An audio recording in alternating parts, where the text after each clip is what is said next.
பெண்கள் குழந்தைகளுக்கு படுத்துக்கொண்டே பால் கொடுத்தால் என்ன நடக்கும்? விடை புரையேறும். சுனாமி என்ற சொல் எந்த மொழியிலிருந்து வந்தது?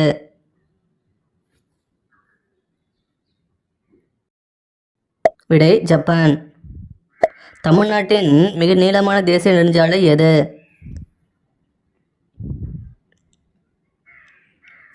விடை NH-44.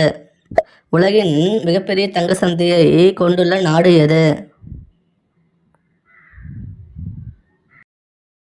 விடை இந்தியா.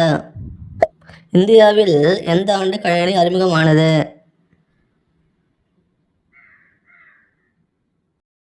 விடை 1955. உடலுறவில் பெண்ணின் எந்த இடத்தில் வரும் வாசனை ஆணுக்கு அதீத காமத்தை தூண்டும்? விடை பெண்ணுறுப்பு. பிடிச்சிருந்தா லைக் பண்ணிவிட்டு சப்ஸ்கிரைப் பண்ணுங்கள். தேங்க்யூ.